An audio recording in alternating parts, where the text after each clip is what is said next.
ঠিক মতন পাতাগুলো বাড়তে পারছে না। দেখো কীভাবে নষ্ট হয়ে যাচ্ছে। চারিদিকে না একটু তুলে নিই, হ্যাঁ তুলে নিলে যেটুকু হয় দেখো দেখো কত বড় বড় পাতা দেখেন তো।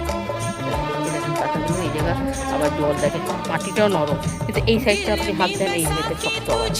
হ্যাঁ তাহলে এইভাবে কী করে হবে বলেন?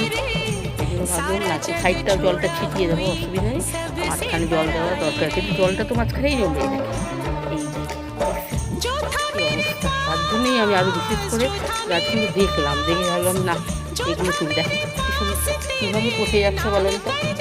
এইভাবে যদি পচে যায় তাহলে তো সব যতগুলো শাকসবজি সব নষ্ট হয়ে যাবে, তাই না? এই দেখেন গোড়ালিটা দেখেন, না দেখলে সত্যি বোঝা যায় না। দেখছে আমি নিজেও দেখিনি